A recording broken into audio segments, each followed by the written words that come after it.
Assalamualaikum warahmatullahi taala wabarakatuh. Mengenal istilah sosiologi. Sosiologi secara etimologi berasal dari kata sosius yang berarti kawan atau perkumpulan, dan logos atau logi yang berarti kata atau ilmu.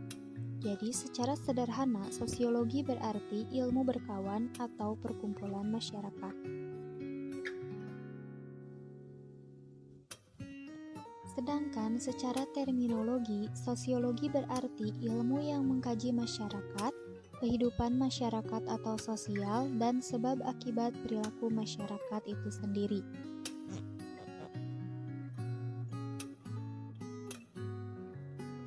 Sosiologi pertama kali diperkenalkan oleh Aegis Comte atau dengan nama lengkap Isidore Marie Francois Xavier Comte pada tahun 1798.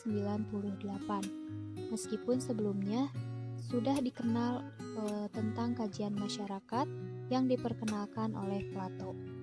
Adapun alasan manusia hidup berkelompok atau bermasyarakat itu karena tiga. Yang pertama naluri atau homo socius, yang kedua memenuhi kebutuhan hidup, dan yang ketiga saling kenal mengenal dan membantu. Sebagaimana yang kita ketahui bahwa manusia tidak bisa hidup sendiri, melainkan harus hidup berkelompok atau harus hidup berdampingan dengan orang lain untuk memenuhi segala bentuk kehidupannya. Misalnya saja untuk memenuhi kebutuhan hidup dalam hal ekonomi atau mata pencaharian, tentunya mereka membutuhkan orang lain. Selanjutnya pengertian sosiologi menurut para ahli. Yang pertama menurut William F. Ogburn, sosiologi berarti penelitian secara ilmiah tentang interaksi dengan kelompok. Menurut Rochek and Warren, sosiologi berarti ilmu yang mempelajari hubungan antara manusia dengan kelompok. Menurut Selo Sumarjan, sosiologi adalah ilmu yang mempelajari struktur sosial, proses sosial, dan perubahan sosial. Sedangkan menurut J. Van Dorn, sosiologi adalah ilmu pengetahuan tentang struktur dan proses sosial kemasyarakatan yang bersifat stabil. Mengenai struktur, proses, dan perubahan sosial akan kita bahas di lain kesempatan. Selanjutnya, ruang lingkup sosiologi yang terdiri dari makrososiologi dan mikrososiologi.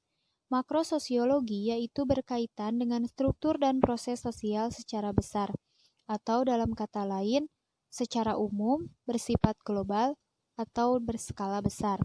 Misalnya, mengkaji bagaimana sistem politik dapat mempengaruhi kesejahteraan suatu negara, atau bagaimana sistem ekonomi dapat mempengaruhi tingkat perceraian. Selanjutnya, mikrososiologi itu berkaitan dengan interaksi individu dalam kehidupan sehari-hari. Dalam kata lain, mikrososiologi mengkaji mengenai individu-individu dalam skala kecil.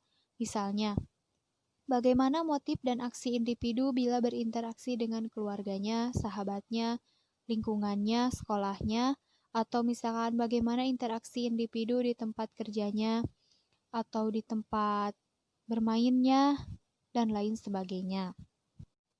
Jadi, secara garis besar, makrososiologi berkaitan dengan proses sosial atau struktur sosial dalam skala besar, sedangkan mikrososiologi itu dalam skala kecil.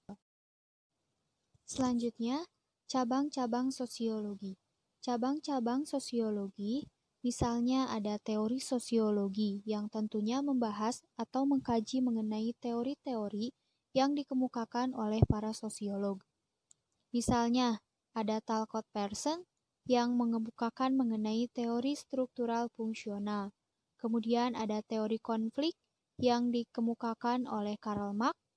Kemudian ada Herbert Blumer mengenai interaksi simbolik.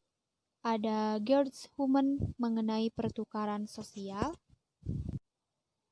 Kemudian ada juga Emil Durkheim yang membahas mengenai teori solidaritas, fakta sosial, dan teori bunuh diri atau suicide. Dan juga ada yang paling terkenal yaitu Ibnu Khaldun yang membahas mengenai suku Baduy. Selanjutnya cabang yang kedua yaitu sosiologi pedesaan. Sosiologi pedesaan membahas mengenai dinamika desa, politik pedesaan, organisasi sosial masyarakat desa, ketahanan pangan masyarakat desa, dan lain sebagainya. Begitupun dengan sosiologi perkotaan yang membahas mengenai urbanisasi, pengangguran, masalah-masalah sosial di perkotaan, dan lain sebagainya.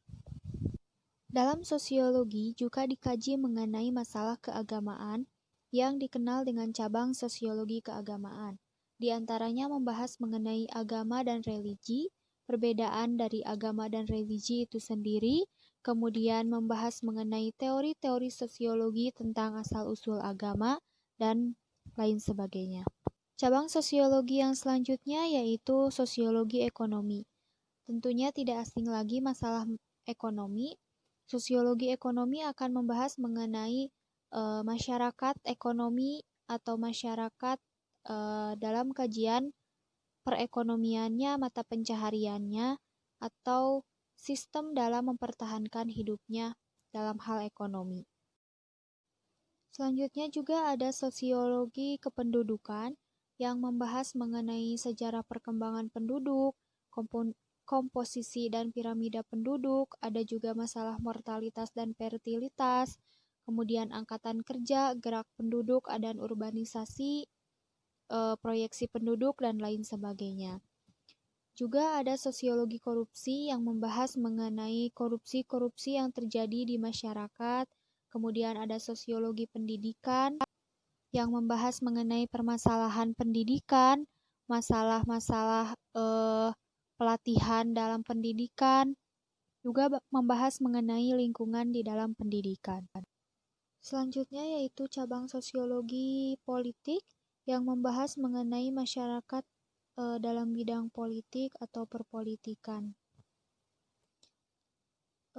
Ada juga sosiologi kriminalitas yang tentunya membahas mengenai kriminalitas-kriminalitas yang terjadi di dalam masyarakat, yang ada hubungannya dengan sosiologi hukum. Sosiologi hukum dan sosiologi kriminalitas itu biasanya saling berkaitan. Selain cabang-cabang itu, masih banyak cabang-cabang yang lain yang bisa kita pelajari di jurusan sosiologi. Mungkin itu saja yang dapat saya sampaikan. Terima kasih. Wassalamualaikum warahmatullahi wabarakatuh.